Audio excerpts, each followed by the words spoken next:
ئامانج لە ناوەندی چەوساندنەوە.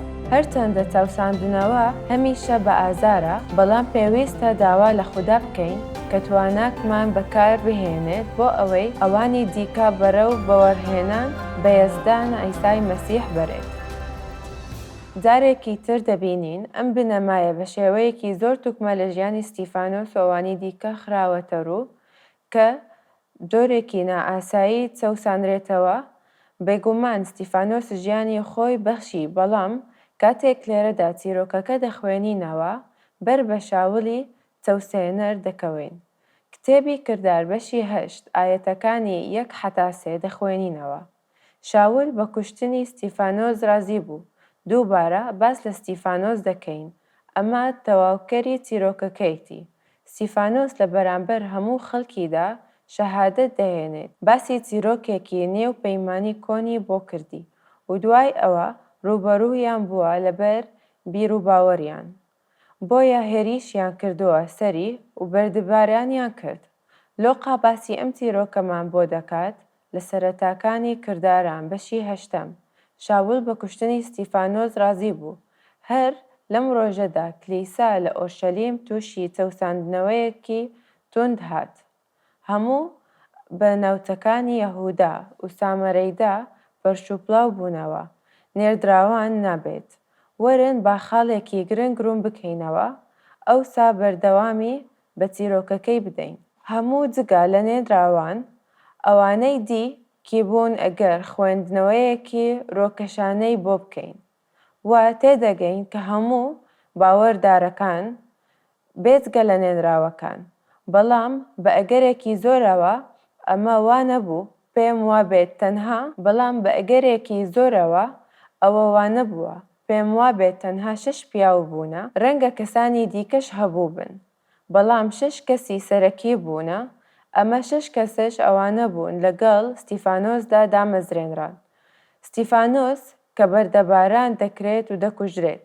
ئەو 7 کەسە ئەوانە بوون کە دامەزرێنرا بوون بۆ خزمەتکردنی سفرە و دابەشکردنی ئازوقە.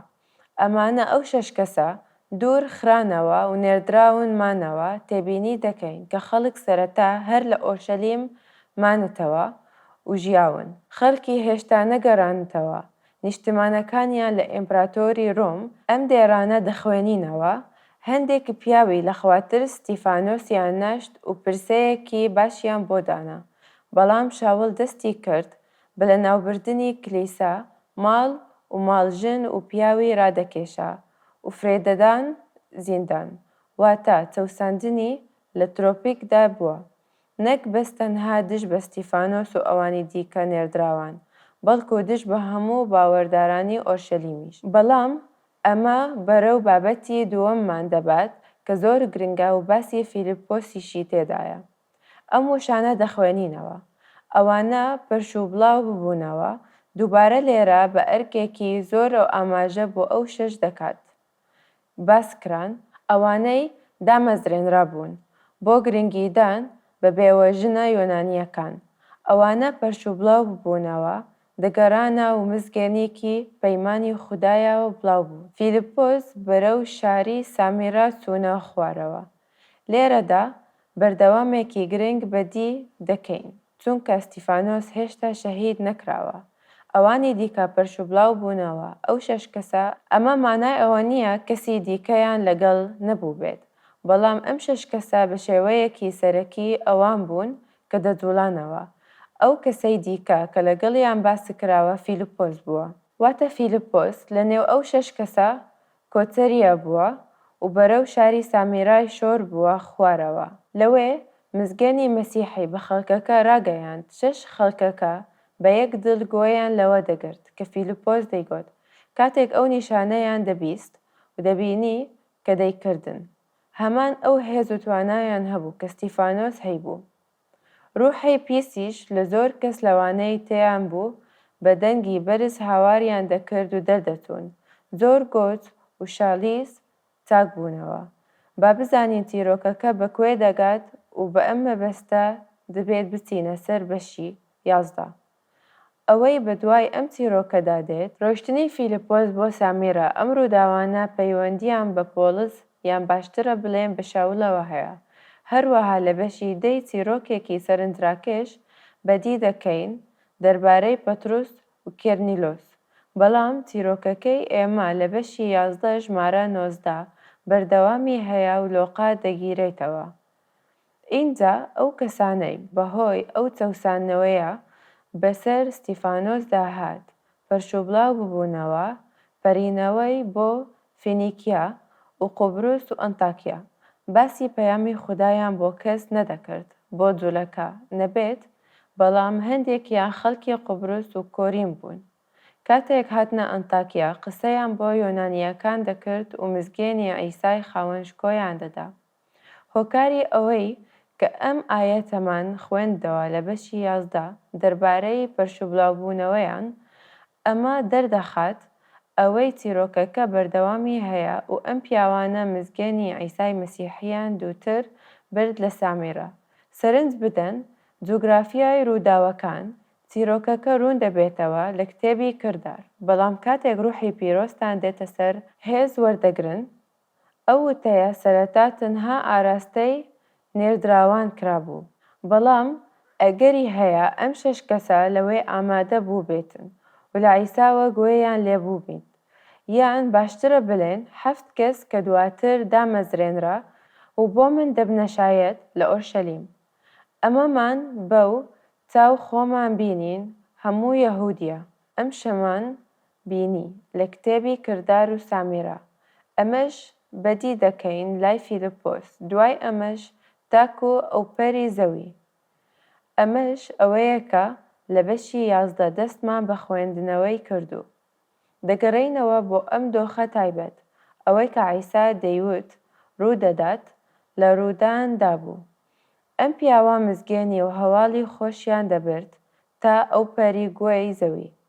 بەم شێوەی چیرۆکەکە بە درێژایی کتێبی کردار ئاشکرا دەبێت، بەڵام بە کەمێک لەسەر پرسیارێکی پراکتیکی بوەستن. سەرنج چییە دەربارەی بەکارهێنانی چەوساندنەوەی لە دژی باوەڕداران لەلایەن خوادەوە.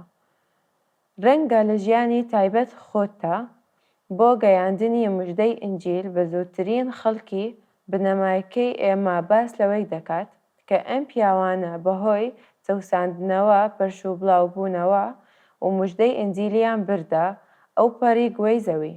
بۆ بۆنیەوە ئێمە نازانین کاتێک ئەمانە ئەنجام دەدا چەند ماڵ هێشتا لە ئۆرشەلیم بوون و نەگەڕابوونە زێدی خۆیان.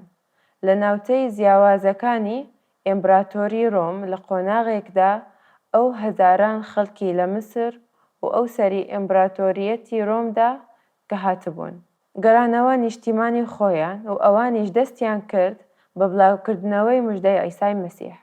بەم شێوەی لە جیهانی ڕۆمدا زۆر کەنیسە دروست بوون بەهۆی چەوساندنەوەی، چونکە ناچارکران ئۆرشەلیم جێبەهێڵن و بگەڕێنەوە شارەکانی خۆیان. ئەوە ئێمە دەیزانین ئەوەیە کە چەوساندنەوە هەبوو و خوددا ئەو چەوساندنەوەیان بەکارهێناوە. ئێمە کاتێک لە ئەکوێلا و پریسکیلا ڕادەمینن کە لە کتێبی کرداریان باس کراون، ئەوان ژن و مێردێکی جوولەکەی خوداپەرست بوون کە لە ڕۆما دەژیان بەهۆی ئەو چەوساندنەوەی کە لەلایەن یەک لە ئیمپراتۆرەکانەوە ئەنجام دەدرا. بە ناچاری ماڵەکەیان لە ڕۆما جێدەهێڵن. بەهۆی ئەمەوە چاویان بە پۆلس دەکەوێت لە کۆرنسۆس. ئەمەش وای کرد باوەڕ بهێنین.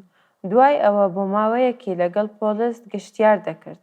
پاشان گەڕانەوە ڕۆما و دەرگای مامەڵەکەیان وای کرد ببوونە کەنیسەیەک و خەڵکێکی لێکۆ دەبوونەوە.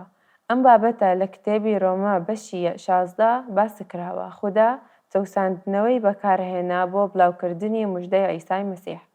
ئەمە لە ژیانی پۆلس و پەترۆسیشدا بەدی دەکەین. نیرۆن و کارە خراپەکانی دەبینین کلێسا بە درێژایی مێژوو دەچەوسێنرێتەوە کاتێک بیر لە کەسانی وەک تێنداڵ و کێلیف دەکەینەوە، لەگەڵ ئەو کەسانی کە کتێبی پیرۆزیان وەرگیراوە بۆ سەر زمانی ئینگلیزی، چۆن سەونرێتەوە و چۆن یەزدان چەوساندنەوەی بەکارهێناوە بۆ بڵاوکردنەوەی موژدەی خۆشی تا ئەو پەری گۆی زەوی. دیوێکی زۆر هیوا بەخشانەی تێدایە، هیچ شتێک لە کتێبی پیرۆزدا بوونی نییە. داوامان لێ بکات دوعا بۆ چەوساندنەوە بکەین، بەڵام ئاشکرا و ڕاستەوخۆ داوامان لێ دەکرێت دوعا بۆ بەرقەرابوونی ئاشتی بکەین. ئێمە بۆ هۆکارێکی زۆر دیارکراو دوعا بۆ ئاشتی دەکەین، ئەویش لە پێیناوی بڵاوبوونەوەی موژدەی عیسا. ئەمە لە یەکەم تیمۆساوسی بەشی دووەم بەدی دەکەین. پۆڵس بە هەمان شێوە ئەم قسانەمان دەکا. لە کاتێکدا ئەم قسانەی دەکرد کە تازە لە زیندان دەرچوو بوو. هەروەها دواتر دووبارە گەڕێنرایەوە زیندان. نیرۆنیش لە جاری دووەم دەیکوژێت، بەڵام لە نیوان ئەو دوو قۆناغا زیندەنیەکان دەفەرمووێت بۆیە پێش هەموو شتێک تکا دەکەم نوێژ و نزا و پارانەوە و سوپاسگوزاریتان بۆ هەموو خەڵک بێت، بۆ پاشا و دەستەڵادان. بە ئەگەرێکی زۆرەوە بیری لە نێرۆن دەکردووە. ئەو پیاوە ئیجگار خراپە، یان ڕەنگە بیری لە هیرۆدس کردبێتەوە کە پێش ئەو شایەتی داوە. بیری لە فیستۆس کردوتەوە، ئەو حاکمە شەرانگێزە خراپەکەدا کە دەیوت نوێژ بۆ هەموو ئەوانەی بکەن کە لە پۆستدان. بەڵام لە پێیناو چێبۆچی نوێژ بۆ ئەوانەی بکەین کە پێویستیان هەیە کۆمەڵێکی دی کە ئێستا لە پۆستی سەرکەردادیدان کە خراپن کەسانی جیهانن. هۆکارەکە ئەمە تاکو بە ئاشتی و هێمنی و بەو پەڕی لە خواترسی و ڕێزە و بژین. ئەمە شتێکی دڵخۆشە و هێوەبەخشە. ئێمە لە پەیناوی ڕوودانی چاوسەندنەوە و نوێژ ناکەین. وێرای ئەوەی خودا بەکاری دەهێنێت، بەڵام خودا دەیەوێت دوعای ئاشتی بکەین. بۆچی؟ نەک تەنها بۆ ئەوەی بە ئارامی بژین، بەڵکو ئامانجێکی گەورەتری هەیە. پۆڵس ئەم ئامانجە ڕادەگەیەنرێت، ئەمەش چاک و پەسەندکراوە لەلایەنی خودا و ڕزگار و کارمەند.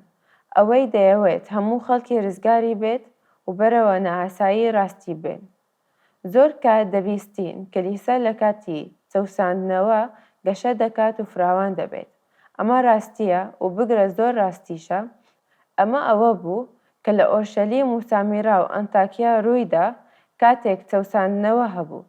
بەڵام ئەگەر چین وەک نمونە وەربگرین لە قۆناغە سەختەکاندا، ئەو کاتانە حکوومەتی سۆسیالیستی لە دەسەڵات بوو، کتێبی پیرۆزیان سوتاند. وشەی خودا تەنها لە نێو یادەوەری خەڵکیدا مابووەوە و تەنها چەند لاپەڕێکی کتێبی پیرۆزیان هەبوو لە نێو خۆیان. هاوبەشیان پێدەکرد. کەنیسەی دەستی کرد بە گەشەکردن.